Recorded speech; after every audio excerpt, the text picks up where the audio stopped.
Council legislative session for May 7th of 2013. Mr. Dunn is not here. He's not feeling well, so we do have 4 members, so we do have a quorum. Would all audience members and the council please rise for the Pledge of Allegiance? I pledge allegiance to the flag of the United States of America and to the republic for which it stands, one nation, under God, indivisible, with liberty and justice for all.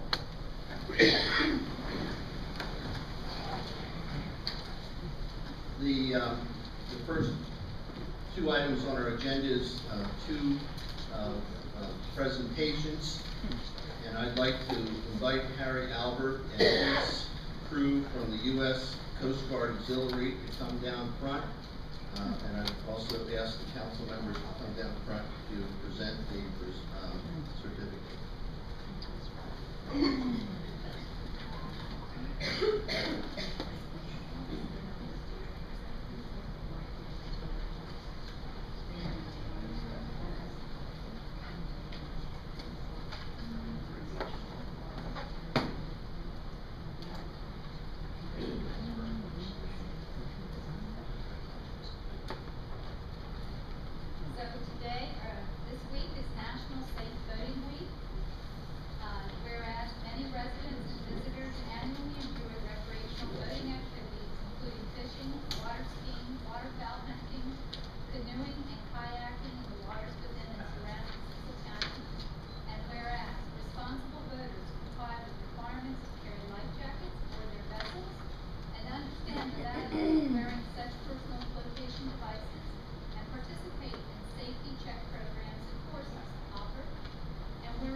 Sandy Turner and her team forward, the Tourism Committee.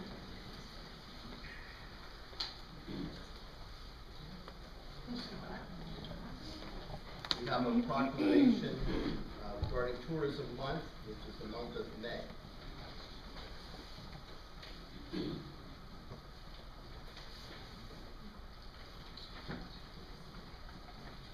Whereas the travel and tourism industry in Cecil County and the state of Maryland is vital to our economic stability and growth, and it contributes to our quality of life.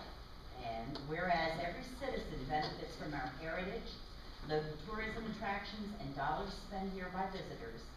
And whereas our tourism industry generated $134 million in expenditures last year, supported over 2,200 jobs for our citizens, and generated $20 million in state and local taxes. And whereas every year people who are looking for a quiet change of pace visit Cecil County to enjoy our rich heritage, breathtaking scenery, recreational sites, and unforgettable hospitality. Now therefore, be it resolved that we, Robert J. Hodge, Dr. Alan McCarthy, myself, Michael Dunn, and Diana Brummel, the County Council of Cecil County, and the County Executive, Terry Moore, do hereby proclaim the month of May 2013 as Tourism Month in Cecil County, and call upon our citizens to take pride in our local tourism attractions and celebrate the significant, positive impact the tourism dollars have on all of us. Congratulations.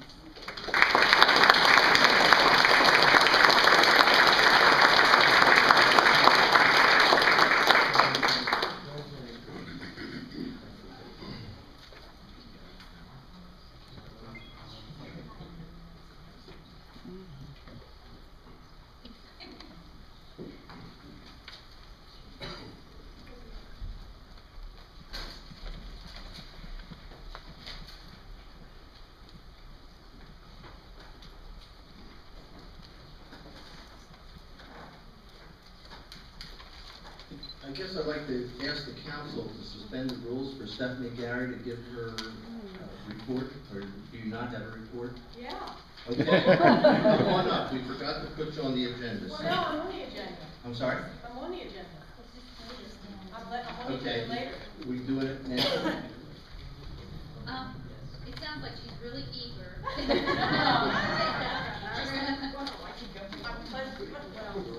I'll take 5 minutes, I promise. Okay, a lot of people are waiting to speak, so. Well, I'm so excited. Lost your place. Yeah, you have a lot of people that you I can know. pass on your information to. Thank you. And my mic? Yes, I need myself. Mr. President, council members, I have several brief informational items for you this evening. The first item, I'm really pleased to report that we had a great turnout last Saturday at our rabies vaccination clinic out at Waterwitch Fire Company. We vaccinated 182 animals. And I want to remind the public that our next clinic date is this Saturday, May the 11th, from 9 to 12 at the health department. And more information about this clinic and our September clinic can be found at our website, cecilcountyhealth.org. I would also like the public to hold the date, June 24th from 3 to 5 p.m. and again from 6 p.m. to 8 p.m. for presentations about the upcoming Affordable Care Act and how it's going to be implemented here in Maryland. This is a very important educational opportunity for the public at large, people who are uninsured, and small business providers to learn more about how the Act is going to be implemented here in Maryland and Cecil County in time for an October 1st start date for enrollment into the Health Benefit Exchange. And there are flyers out in the lobby, and more information will of course be on our website. I also want to give you all a brief update on what's happening with Pierce Creek. Letters from the health department were mailed last month to the communities in the vicinity of the Pierce Creek dredge material disposal site to encourage all of the homeowners to have their wells tested for water quality and for the adequacy of their treatment system, should they have systems. As of today, our office has sampled 36 households with an additional 79 homes scheduled for testing through early September. Complete water results have come in for 5 homes from the state lab. I'm not privy to the results yet. Our environmental health team will be discussing that with the homeowners probably even as we speak. I also want to remind everyone that's interested in this issue that the U.S. Army Corps of Engineers and the Maryland Port Administration will be sponsoring a community open house on Saturday, May 18th from 1 to 3 p.m. at the Pierce Creek Dredge Materials Containment Facility for the residents of these communities. And many agencies, including the Health Department, will be present to answer any questions. Folks from the Corps, from the Port Administration, and as I said before, from the Health Department. I also want to let the community know that May is Mental Health Awareness Month. As many of you know, many Americans are living with the burden of a mental health problem, and it's true for Cecil County residents too. In 2011, the rate of emergency department visits for behavioral health issues in Cecil County was 8,934 visits per 100,000 population. The state rate was 5,522. So as you can see, our rate is much higher. I'm sad to say that suicide rates also are higher in Cecil County than in the state of Maryland. But even though help is out there, less than half of the children and adults with mental health problems receive treatment. People who feel that they may be suffering from a mental health condition should really talk with someone that they trust, or consult with a healthcare provider. And we as a community really need to embrace these folks to make sure that they know that asking for help is not a weakness, but a sign of strength. To find crisis and treatment services nearby, people can go onto our website for a comprehensive and regularly updated listing of behavioral health services. And lastly, it's springtime in Cecil County, and I would be remiss if I didn't say something about Lyme disease, so I'm going to say something about Lyme disease. Confirmed cases of Lyme disease continue to rise in Cecil County and in Maryland. Back in 2000, there were 42 confirmed cases of Lyme disease in the county. In 2011, 91 confirmed cases. So I need your help to prevent Lyme disease. And I know all of you have heard me preach the gospel according to what you wear outside during the summer months. Cover yourself, spray yourself with DEET. Make sure your pets aren't bringing little critters into the house. Make sure that they go to the veterinarian to get some treatment. Very, very important to make sure that you do not bring these little critters into your home. And with that, I'll be happy to take any questions. Are there any questions from the council members? I think, oh, go ahead. I was just gonna ask, Mrs.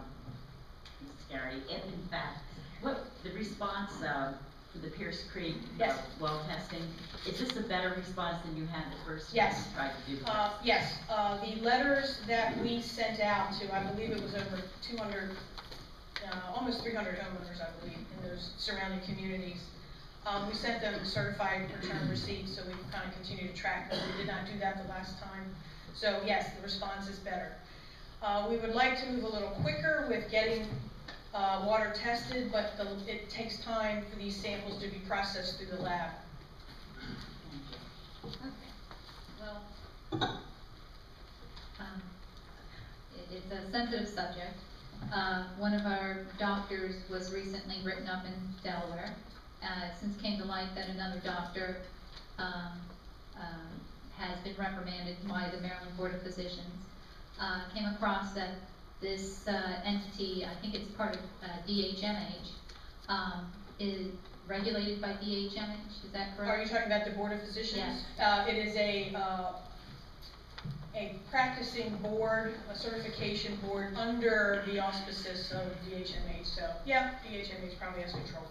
So they provide oversight on... Yes, they do. Okay, and that they in the past have not been very responsive to complaints, to problems, and to getting decisions passed in a timely manner that protects our citizens. Okay, still have not heard anything. What would you suggest we could do about that? Well, I think you and I have already communicated with the Board of Physicians about this issue, and they did tell us that this was under investigation, but we have heard nothing for quite some time. We can continue to try. We can work further with the State Secretary of Health on this issue if you would like. Yeah, to me this is ground zero. I read every day about people being busted for drugs, and you can see where I'm going with this. What's the difference? I can. Okay.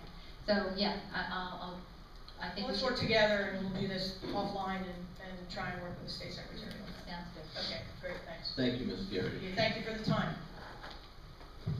The council will now open the meeting to a public hearing on 4 resolutions that have to do with the county budget, the adoption of the property tax rate, the capital improvement program, and wastewater fees and disposal fees at the central landfill. Now, how we're going to do this is the council manager is going to read a short synopsis of the resolutions. We're going to allow the staff of the county executive to give us a brief analysis and rational reason for this proposed budget. We're going to allow the council members to ask questions, and then we're going to allow the public to make statements regarding these resolutions. Now, there are a little bit different resolutions, and you can speak to any one or any any or all of them. But please be patient until we get to it, when I will announce when we will start public comment. So for starters, would the council manager please read in the short titles of the 4 resolutions that we'll be discussing. Bill number 2013-03, Annual Budget and Appropriation Ordinance of Cecil County for FY 2014. The Annual Budget and Appropriation Ordinance of Cecil County for FY 2014 to adopt the county budget consisting of the current expense budget for the fiscal year ending June 30th, 2014, the capital budget for the fiscal year ending June 30th, 2014, the special purpose budgets for the fiscal year ending June 30th, 2014, and the grant budget for the fiscal year ending June 30th, 2014, and to appropriate funds for all expenditures for the fiscal year beginning July 1, 2013 and ending June 30th, 2014, as hereinafter indicated. Introduced by the Council President on behalf of the County Executive, introduced, read first time, and order posted March 5th, 2013, public hearing scheduled on May 7th, 2013 at 7 p.m. Resolution number 15, 2013, adoption of the property tax rate for FY 2014. A resolution to levy and impose a property tax for the fiscal year beginning July 1, 2013 and ending June 30th, 2014, setting the tax rates for property and providing for the collection of the property tax. Introduced by the Council President on behalf of the County Executive.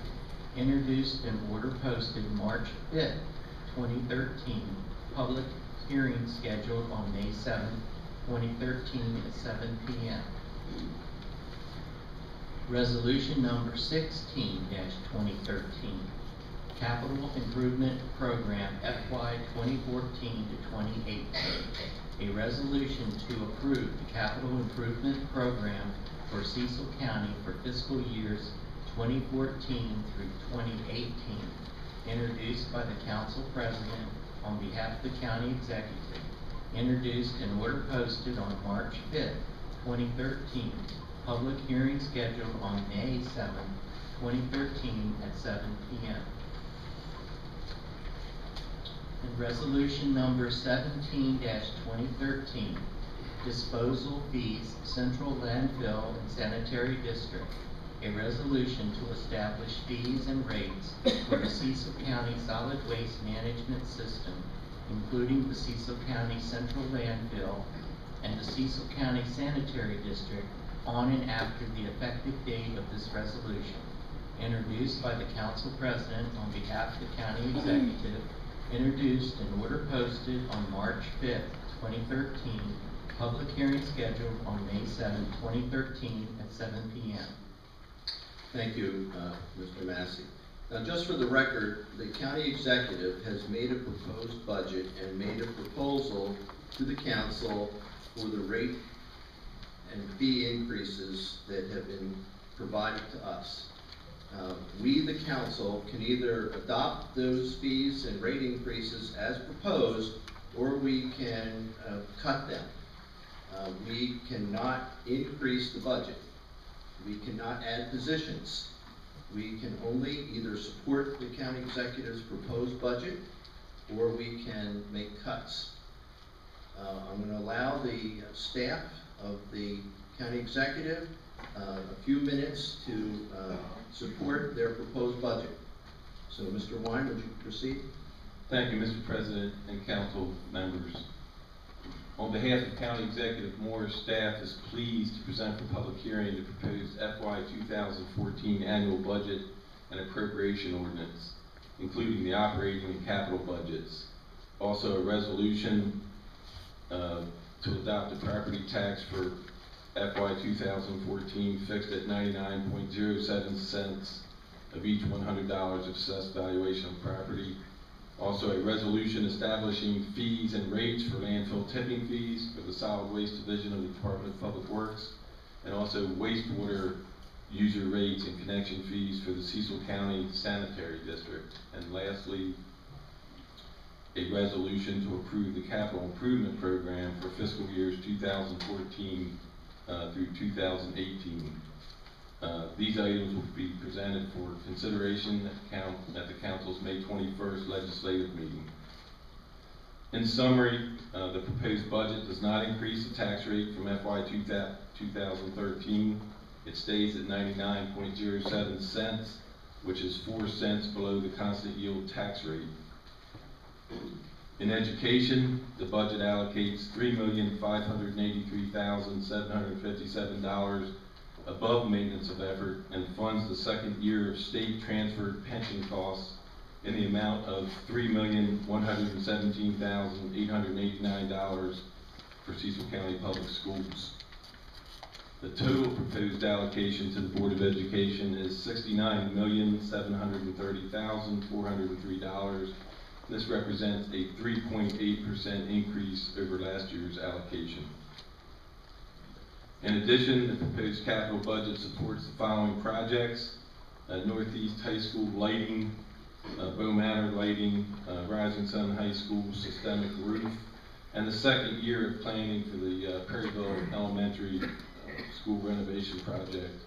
Also, a number of small capital projects have been funded.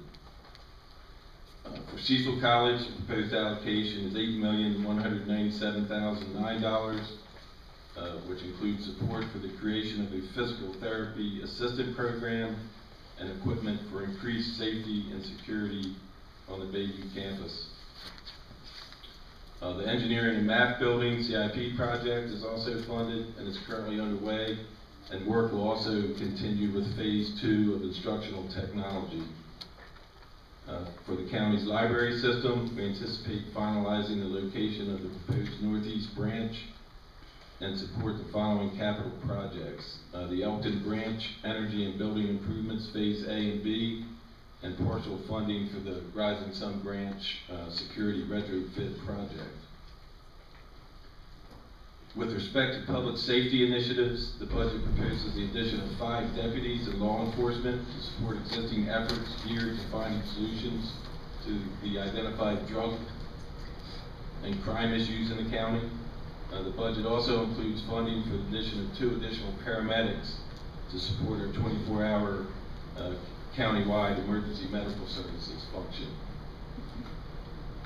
The most significant project within our proposed capital budget is the mandated Northeast River Advanced Wastewater Treatment Plant Enhanced Nutrient Reduction Project.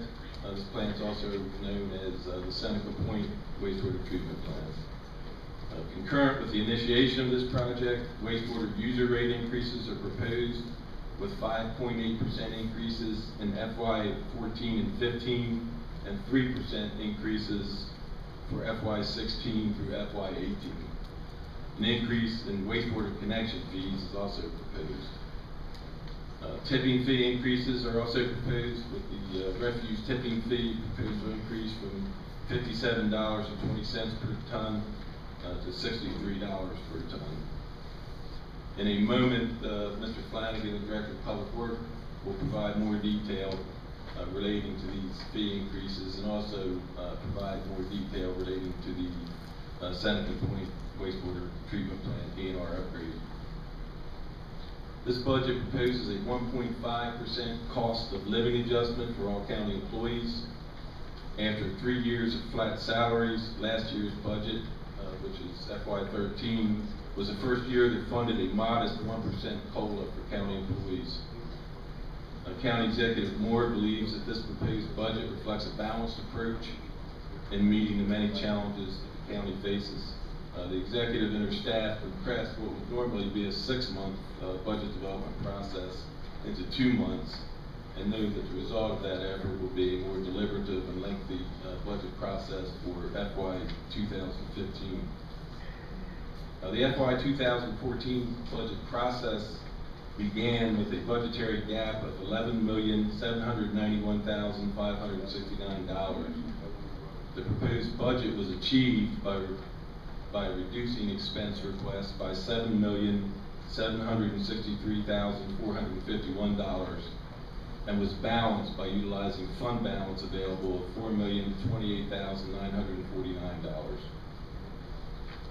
County Executive Moore believes that the usage of the $4 million of unassigned fund balance provides meaningful tax relief for all residents of Cecil County. Following the usage of fund balance, we project an unassigned fund balance of over $15 million. This represents a strong 10% of expenditures. The county also maintains a $12.5 million contingency reserve, also known as the Rainy Day Fund, that the county can use for emergency situations and purposes, and also a $4.5 million assigned fund balance designation that it can use for pay-as-you-go capital projects. The aggregate of those represents 20.8% of expenditures. That concludes my summary of the proposed budgets, and on behalf of County Executive Moore, she and her staff pledge support in your deliberations. Will be there as requested and as needed. And with that, I will turn it over to Mr. Flanagan to provide more detail relating to the wastewater fee increases and connection fee increases, the solid waste fee increases, and also Scott will provide a brief briefing on the Seneca Point upgrade. Thanks, Al. The first issue I'll lead off with is the CIP. There are probably a total dozens of projects listed on the county's CIP, but I have been asked to focus in on just one of them. That's the wastewater CIP project to upgrade the Northeast River Advanced Wastewater Treatment Plant at Seneca Point. I don't have a PowerPoint slide for that one, so I'm going to do it verbally.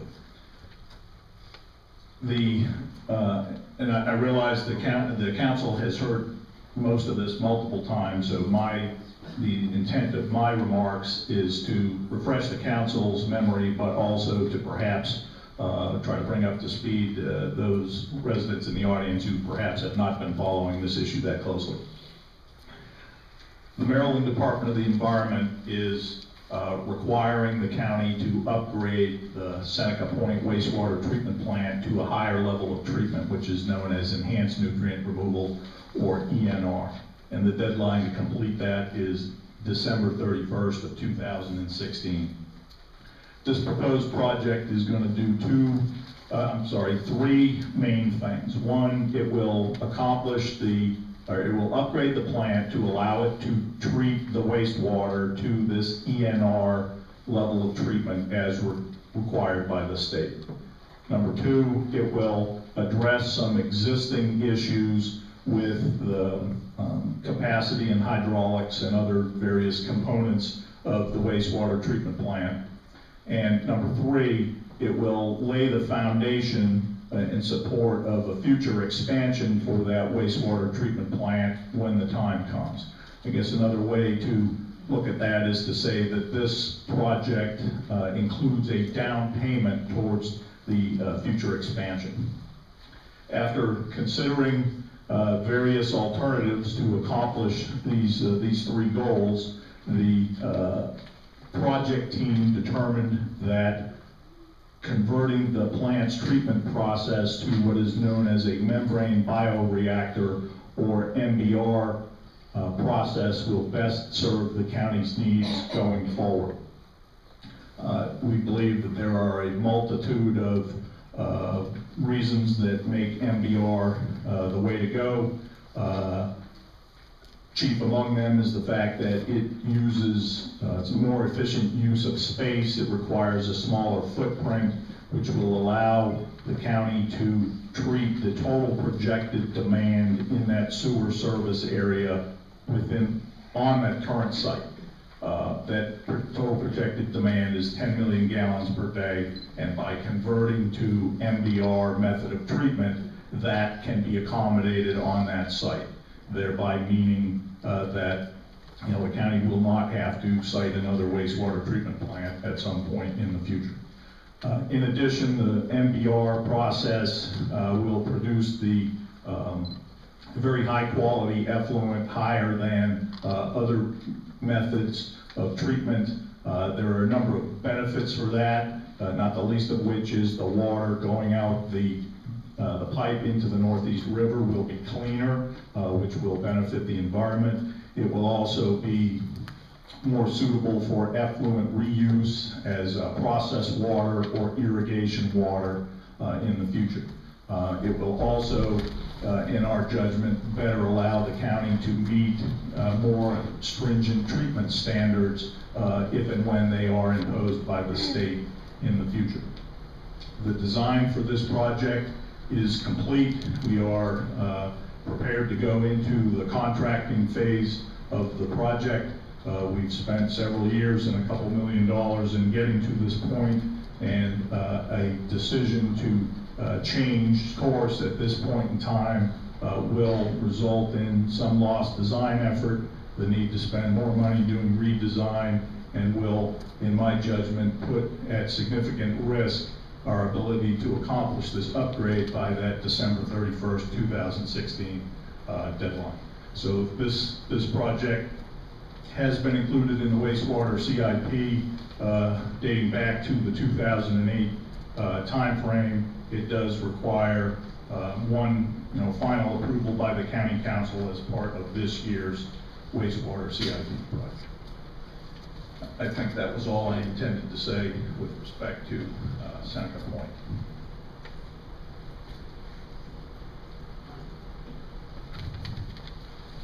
I will now transition to the wastewater rate portion.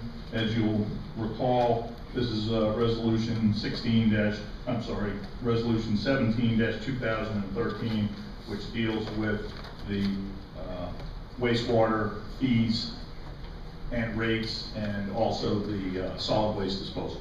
And so I'll take that in two parts. The first of which is the wastewater rates. And what I've got up on the slide or on the screen over here is a chart that will help hopefully allow me to convey this in as few words as possible. The county's sanitary sewer service is operated by the Department of Public Works as an enterprise fund. What that means is that its operations are intended to be funded solely through the collection of user fees. Tax dollars are not supposed to be used for that purpose. A wastewater rate study commissioned by the county concluded that wastewater user rates and associated fees need to be increased in order to ensure that the county sewer system is adequately maintained, that we can provide the required level of service, that the system can meet increasingly stringent regulatory requirements, and that the system can be expanded as needed to support anticipated growth and economic development opportunities in the county's designated growth area.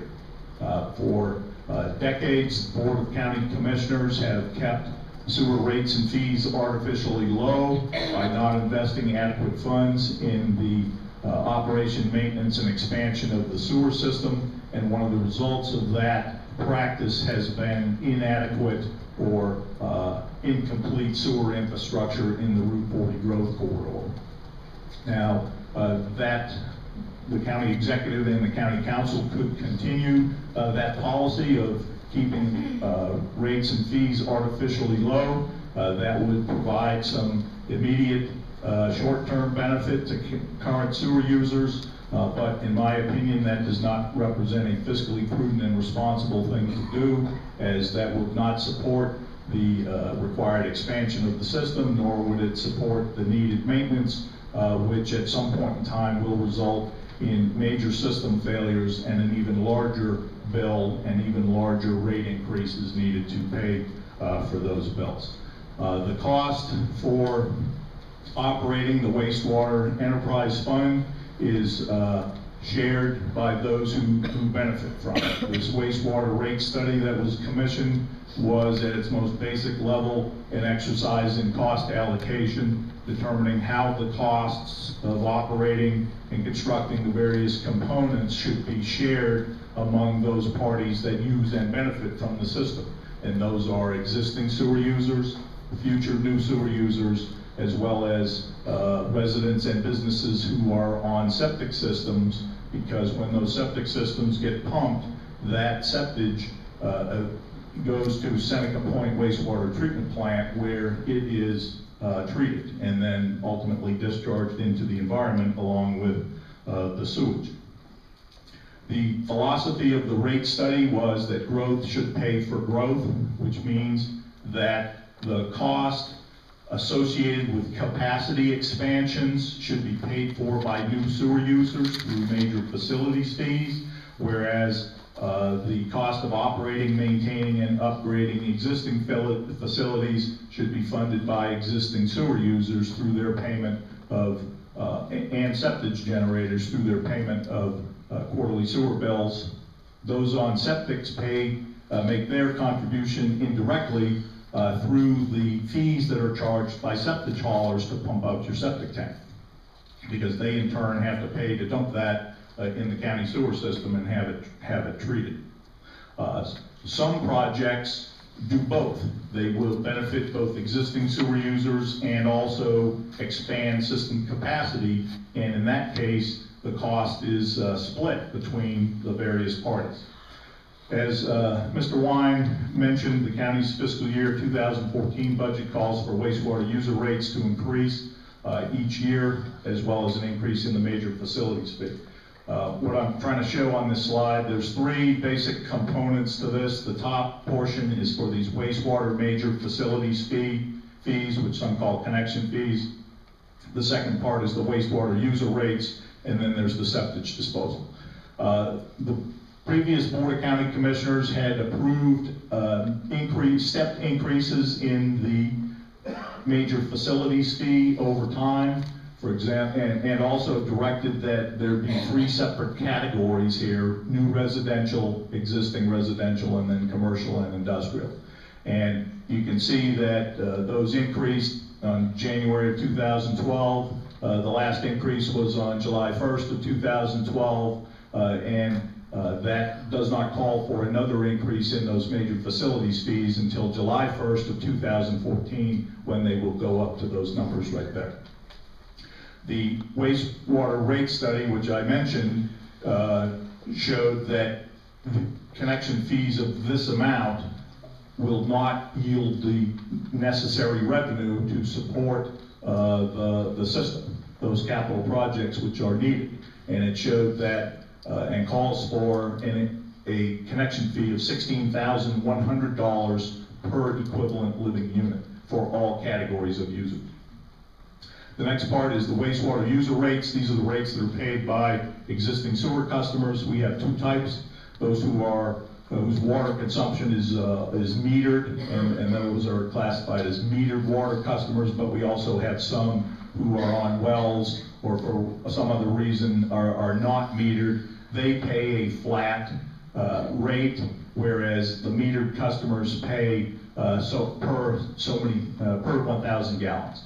This column shows the current rate of $8.44 per thousand, with the flat rate for the non-metered customers of $126.54. And then these next series of columns here show what the proposed increases are, and as you can see, it's a proposed step increase each year at the beginning of each county fiscal year on July 1st, and it steps up. The first 2 years are 5.8% increases, and then the last three represent 3% increases, not only for the metered customers, but for the non-metered as well.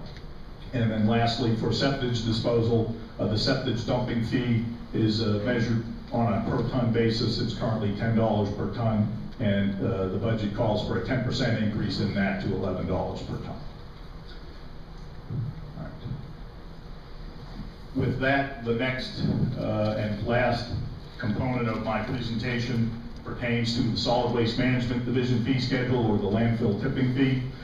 This is also operated as an enterprise fund. This is called the Landfill Enterprise Fund. It's separate from the Wastewater Enterprise Fund, but the principle is the same. It is supposed to be self-supporting through user fees.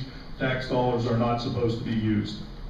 The disposal fees for trash are intended to cover the entire future life cycle cost of disposing of that waste, which includes eventual landfill closure and post-closure care and maintenance for 30 years. That's what's required by state and federal law. The idea there is that current users of this system, those disposing of waste now, should bear the cost of disposing of that waste and their share of that future landfill closure and maintenance, so that those future users don't get stuck with our bill. Prior to the year 2009, the Landfill Enterprise Fund experienced an operating surplus, but since that time has experienced an operating deficit in 3 of the last 4 years. That means more money was flowing out of that enterprise fund than was flowing into it. That's as a result of the cumulative effect of a number of factors, including, and probably most significantly, the economic downturn, which resulted in reduced waste volumes, which resulted in reduced revenue. However, there have also been increased operating and capital costs, largely driven by the need to meet increasingly stringent regulatory requirements. The Board of County Commissioners in 2011 did not increase the tipping fee as recommended by the Department of Public Works. And in addition, the county policy exempts county entities, including DPW, from paying landfill tipping fees for the disposal of our waste. And so, in essence, the Solid Waste Enterprise Fund is subsidizing a portion of the rest of the county government. The net effect of that operating deficit has been to create a $4.6 million shortfall in the amount of money that is supposed to be set aside for landfill closure and post-closure care and maintenance. And that while efforts are being made to control costs and increase other revenues, we do not believe it's possible to close that operating deficit through those measures alone, and have concluded that it's necessary to increase the landfill tipping fee and other associated fees. As of November 2012, Cecil County had the 5th lowest tipping fee out of the 23 counties in Maryland. The budget proposes to increase the landfill tipping fees 10% per year for the next 3 years, and to also increase some other fees. This is an excerpt from the solid waste tipping fee schedule. About half of it is not proposed to change, but the stuff that's highlighted in yellow here will change. This is the different categories. This is their unit of measure. This is the current fee for the current fiscal year. Those rates went into effect in February 1st of 2011. And here are the rates that are proposed to go into effect on July 1st of each of the next 3 fiscal years. So as you can see, the proposal is to increase that tipping fee from $57.20 a ton to $63, then to $69, and then to $76. I'd like to point out that in 2002, the Board of County Commissioners set the landfill tipping fee at $52 per ton. If that had increased at the rate of inflation as measured by the consumer price increase, it would be $66.55 in 2012. And so the county has been deficient in not keeping this rate up with inflation. Under the charter form of government, the council needs to approve not only the wastewater rates, but also the solid waste management division fee schedule. At the table on the right side as you come in, I have put pertaining to the Seneca Point project, there's a 12-page information paper out there, as well as a 1-page fact sheet which tries to summarize those 12 pages. In addition, there's a 1-page fact sheet on the wastewater, along with a copy of that, and there's also a 1-page fact sheet along with the full version of this, for those who might want more information. So those documents, I made 20 copies of each. They're on the table if you're interested in grabbing them on the way out. If they're all gone, the Seneca Point info paper and fact sheet are posted on the county webpage, and I believe that the other 2 fact sheets will be posted there shortly as well.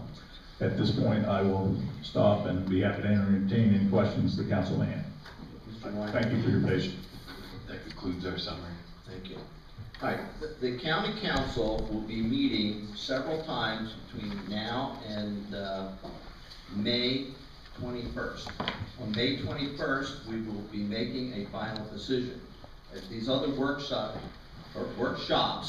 we will be discussing and deliberating and have the opportunity to ask questions of the staff. So I would ask the council members if they have any questions or comments tonight, but I'd really like to keep it super short so we can allow the public more time to express their opinions, not ours.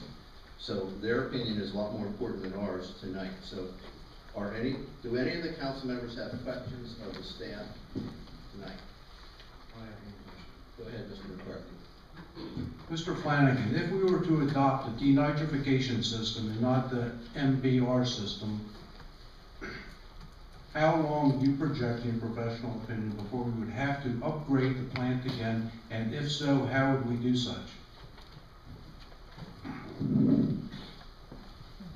We believe that if the county were to go with a denitrification filter to meet the ENR requirements instead of the MBR, that the maximum capacity that could be accommodated on that site is 5 million gallons per day.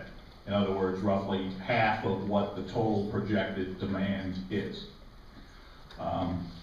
If your question is, at what point in time do you think we're going to need to expand beyond our current 2 million gallons per day? My answer to that has been and remains somewhere in the 2018 to 2022 timeframe. That's when we would need to go from 2 to, depends on what technology you're using, but let's call it 4 or 4.5. Then if your question is, well, okay, when are we going to bump up against that 5 million gallon per day barrier?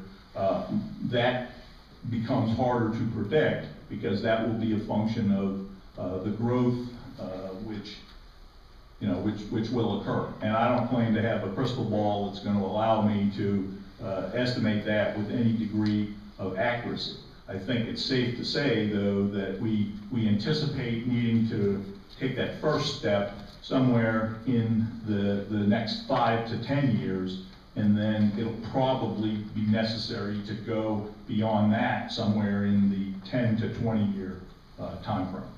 But once we get to the 5 million gallons per day, we are at a cutoff for this technology, correct? With the denitrification technology, we believe that that would be the most that could be accommodated at that site. And as you have heard me say before, at that point in time, the county would have a couple of options. It could, hang out what I call the closed for business sign out in the growth corridor. It could seek to acquire a site for a new wastewater treatment plant and build another one somewhere else.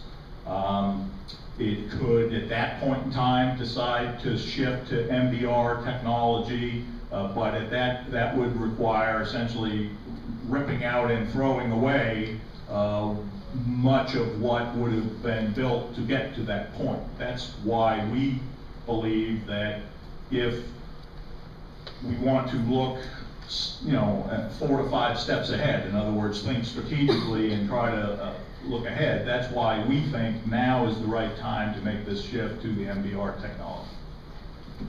Thank you. Are there any other questions from the council? Yes, Director Flanagan, do you have the data to support why you chose MBR? Was there testing? Was there review of other processes? Is there any information that you can share with this council of how MBR was chosen? I think I tried to answer that question previously, but would be happy to try again. Well, can I just say, what I heard from you was that it was a staff decision that MBR would be the process that would best fit the site to where you wouldn't have to expand off that current footprint to go beyond 5 MG, but after you have to go beyond 5 MGD. That's correct. Very early in the design process, one of the most basic decisions that needed to be made was what technology or what treatment method should we use. And so the design team, which consisted of the consulting engineering firm of GHD, as well as members of the Department of Public Works, many of whom have all the requisite state licenses and decades of experience in the wastewater treatment field, considered the various options. What are the advantages and disadvantages of switching to MBR? What are the advantages and disadvantages of staying with the current technology and installing a denitrification system? We sent the division chief and his top assistant to visit 2 membrane bioreactor plants, one in Ohio, one in Florida, to get some direct feedback from those plant operators. And at the conclusion of that process, we determined that we believed that membrane bioreactor was the way to go for the reasons which I tried to outline earlier. Well, I would just, for those, the public, I've spoken on this issue, and I'm not going to go into detail, but if you go to my blog spot, it shows the research that I have done and why I have serious concerns with us going to MBR. And there are the Citizens Budget Advisory Committee overwhelmingly today supported not going to this technology or funding this current proposal. It's at dianabrummel.com. So I have, we were not told about the NDE letter and the GHD letter showing that the only funding required was 10.9, which the flush fund tax grant would cover, and I'm almost done. And we were only supposed to do the ENR upgrade, and we do have capacity for that plant for many years, to where we need to keep our options open. So. All right. At this time, we'll begin our public comment portion of the meeting. We want to hear about your views on the proposed resolution and budget that has been presented to you today. The council manager will be calling up 2 names at a time. The first name will speak first. The second person will step back and be ready to walk up to the podium after the first one is finished. When you come to the podiums, please state your name and where you're from, and please keep your comments directed to the council. Please don't make any disparaging comments to the council or to the previous speakers. If you agree with the previous speaker, you can certainly say, I agree with a previous speaker. We have a lot of people that would like to speak. If you haven't signed up, there's a sign-up sheet in the outside foyer. Please sign up so that we can call your name. All right. Council Manager Massey, would you please call the first 2 names? Woody Jackson and then Dan Schneckenberger.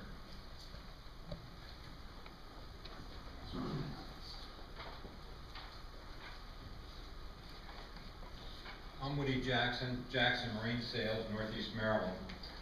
Well, I'm not here to talk about wastewater. I'm here to talk about tourism. And first thing for the council members, could I have a show of support of tourism here in Cecil County? Could you stand up and raise your hand, please? Thank you. Tourism covers many, many areas here in Cecil County, and they spend money in very different areas. Joyce, you did a great job of presenting it. I don't know if I could do any better. So good job. What entails tourism is people coming to marinas, motels, campgrounds, state parks, restaurants, service stations, everything. If you're in Northeast over the weekend, there was a flower show or a garden show, very well attended. There was also a boat show, and there was a fishing tournament. And all those people were tourists, a lot of residents too, but they not only bought flowers, I'm sure I sold some boats, and people went fishing, but they went to the service stations and the restaurants, so the dollars were generated. So, each individual business promotes their own thing, but we need a concentrated effort to coordinate all this through the tourism, which is part of EDC. Now, a couple of things. Employment here in Cecil County in tourism is 2,267 jobs, and that's pretty good. Now, that's mostly in retail and service, and if you read Kiplinger's letter and some of the other things, the retail and service side is what has kind of led us out of this recession, and where, of course, healthcare was the #1. So, in closing, we would like you to support the tourism budget of $145,000, which is part of the EDC budget. Thank you. Thank you, Mr. Jackson. I failed to mention that we'd like you to limit your comments to 5 minutes. Mr. Jackson did good at 3. Thank you.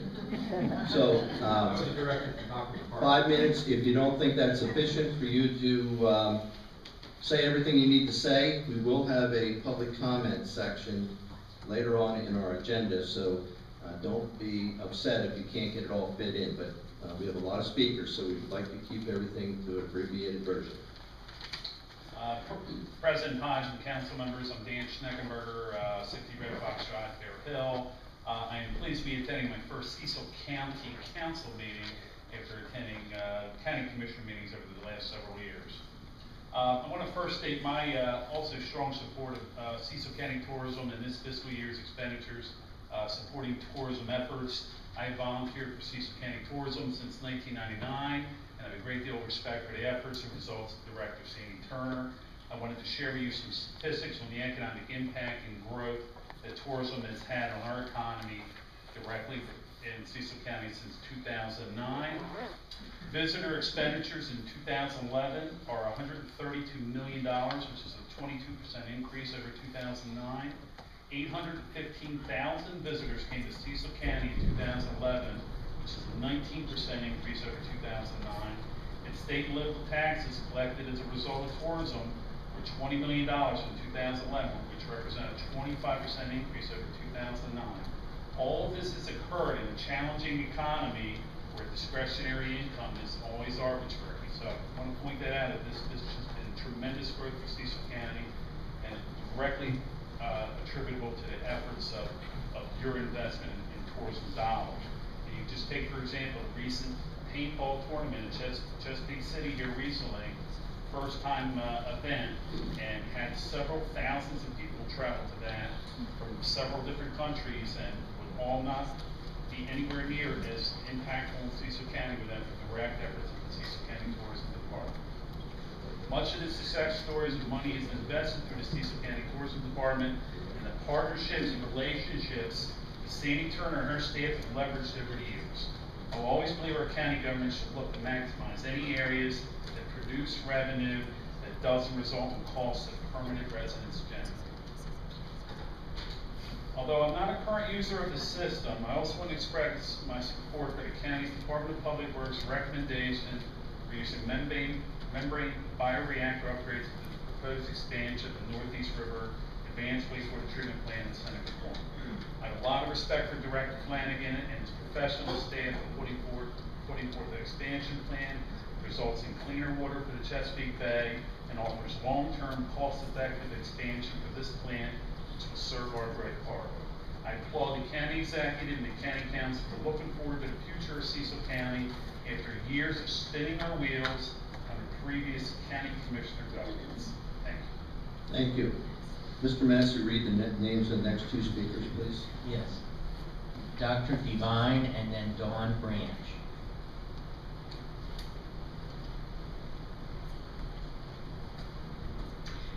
DeEtte Devine, Superintendent of Schools. I reside at 144 South Shore Road, Elkton, Maryland. Good evening, President Hodge and members of County Council. The school system budget before you provides for our most critical needs, but clearly does not address them all. We have shared with parents what is included in this budget, what had to be deferred, and what has been cut. Like us, they are concerned about the length of the list of deferrals and reductions. We operate our school system with a per pupil funding that is significantly below the state average. Yet we are still charged with providing appropriate instructional opportunities and materials, recruiting and retaining a quality workforce, and maintaining reasonable class sizes. Additionally, like all other Maryland school districts, we must implement mandated reforms. In 2013, Maryland schools continue to lead the nation. In Cecil County, we ranked first in the first quartile of Maryland schools in a recent study performed by the Center for American Progress, comparing spending to student achievement. This represents a substantial return on taxpayer investment, despite ranking 21 out of 24 school systems in funding. This budget of ours prioritizes early childhood education, resources and training to implement state reforms, and much needed support services for students. It also addresses our infrastructure.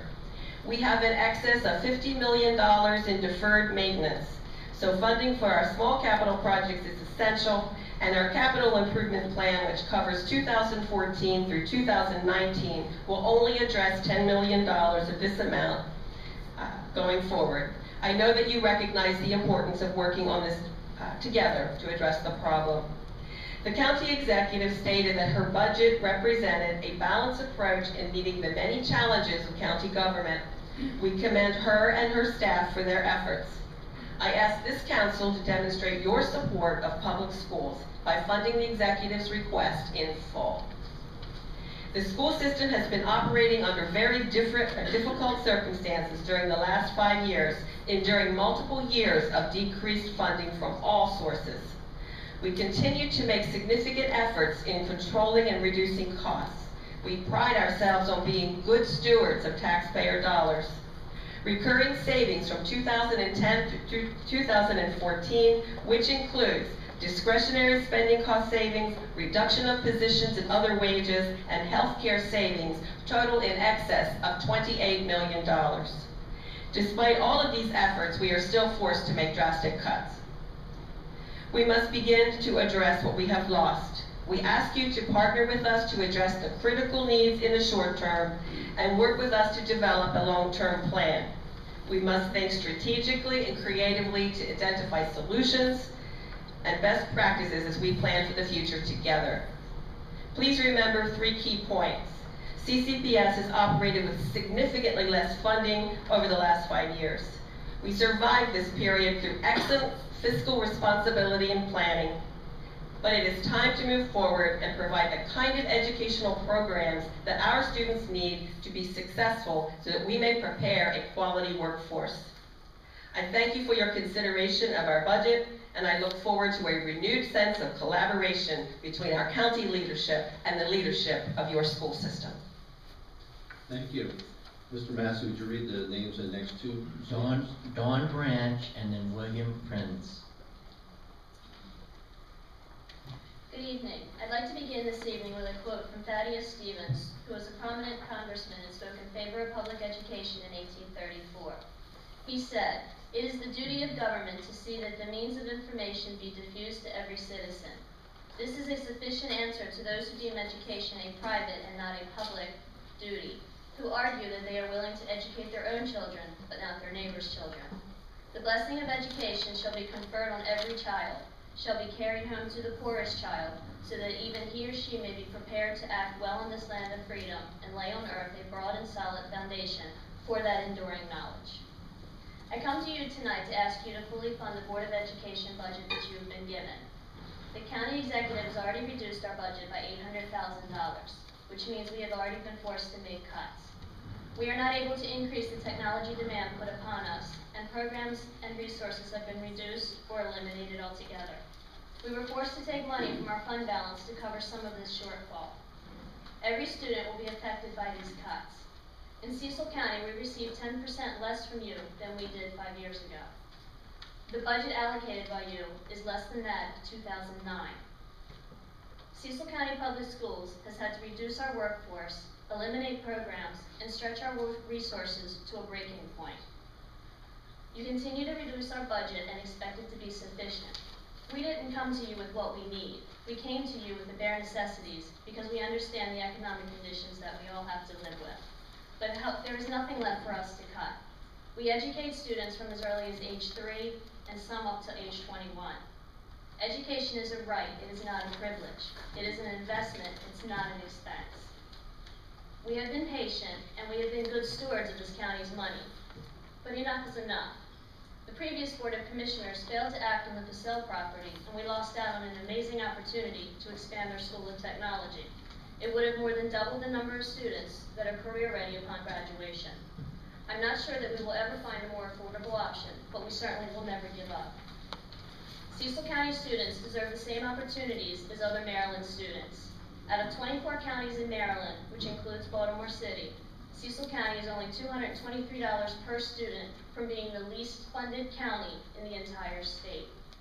Maintenance of effort is not enough money to sustain a proper educational system. It fails this county and it fails our students. Please do not reduce our proposed budget any further for operations, small capital projects, and our capital improvement plan for our aging schools. Your future leaders deserve better. Thank you for your time. Thank you. Would you please read the next two names? William Prenz and then Wendy Wooderskill. Good evening. My name is Bill Prince. I live at 272 West Branch Circle in Northeast Maryland.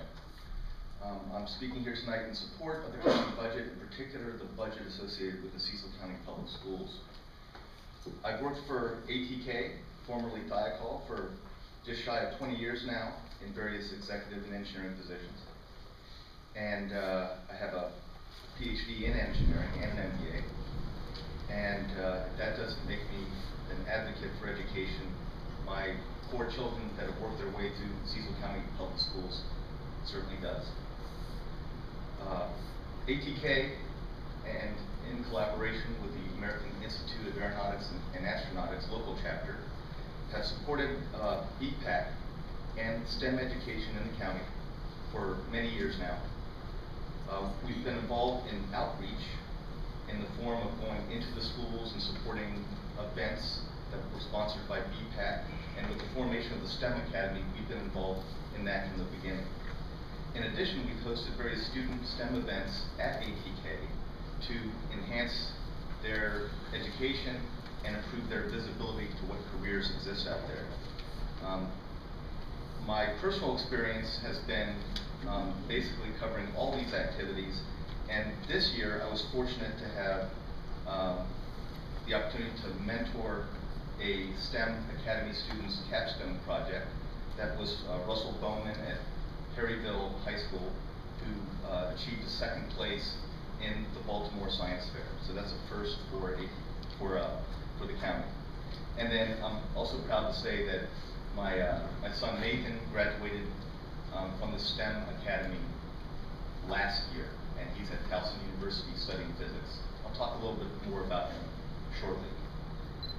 ATK, as you probably know, has been building solid propulsion rocket systems here in Cecil County for over 60 years. And we have systems that we have built in Cecil County that are currently on other planets, and the results of our work have propelled the Voyager and Pathfinder spacecraft out of the solar system. So you can say truthfully, Cecil County is the world leader in interstellar propulsion. We hire a lot of scientists and engineers and technicians, and the people we hire are first rate, and we hire as much as possible locally. And so what we find is we are a community at ATK, and we have 3rd and even 4th generation employees. That is, some of our employees, their grandparents and great-grandparents worked at this site. We would like to hire all of our technicians, particularly straight out of school, from a place like the School of Tech or Cecil College. And it is unfortunate, we believe, to find out that, for example, the School of Technology turns away quite a few qualified applicants because of budget constraints. As a parent, as opposed to being an ATK employee, I'd like to point out some successes that we've had. My oldest son graduated from Elton High School, went into the Navy, and was a surgical corpsman in Norfolk, Virginia, and was a combat medic in Iraq. My daughter Harmon graduates this year with a BS in nursing from Towson University, and she was just invited to join the National Nursing Honor Society. Nathan, who I mentioned previously, he was able to complete Calculus 1 during his junior year, Calc 2 and 3 at Cecil College during his senior year. So he started at Towson University in differential equations, which is almost unprecedented. So it's really an awesome program we have.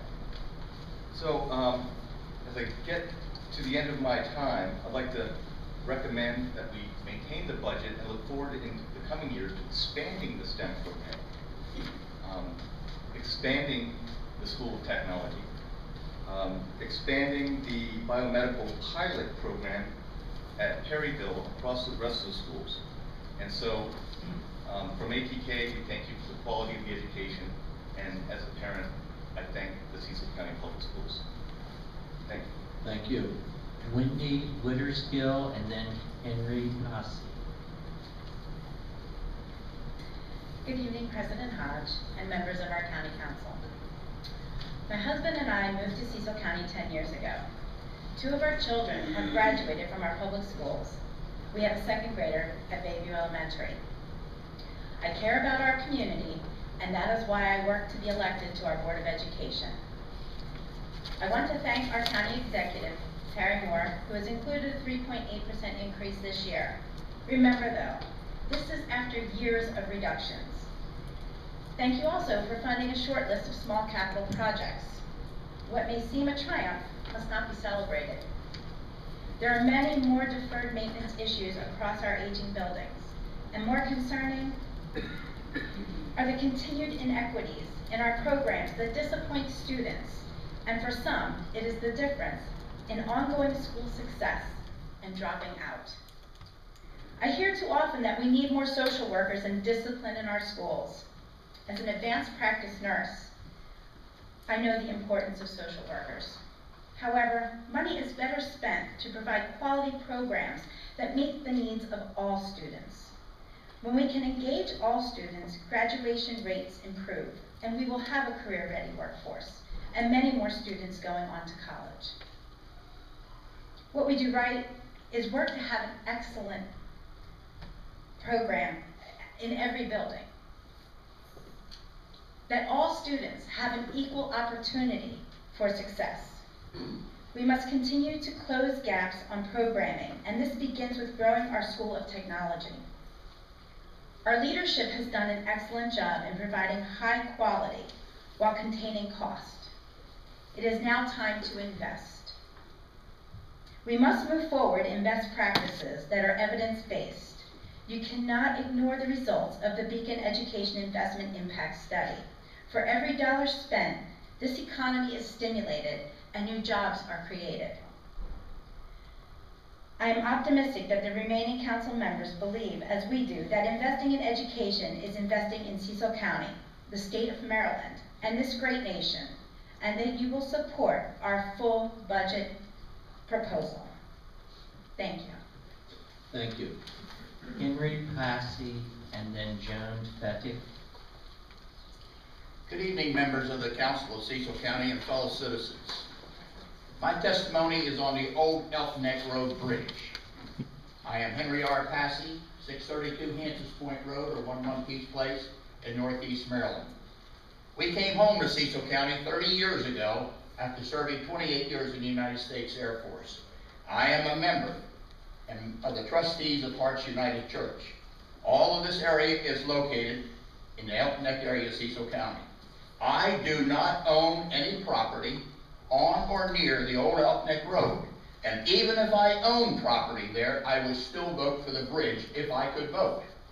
My primary interests are, and that of many other people, are in the interest of public safety and convenience of Cecil County citizens and visitors to our beautiful area. Up here we have a map that shows largely the Elk Neck area of Cecil County. This is not the map that we were planning on using, but we had a little technology glitch. I want to point out certain things here. From the northeast area down here to where the intersection of the old Elk Neck Road is 6 miles. From McKinneytown Road, which is about 4 miles down the road, on over here to the intersection of the old Elk Neck Road is 2.5 miles.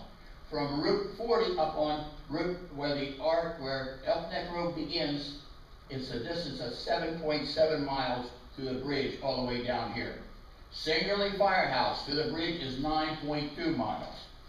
From the Northeast Fire Company, Elk Neck Station, right about in here, it's 1 mile to the site of where the bridge used to be. That is a significant distance for safety. The old Elk Neck Road, a Cecil County road,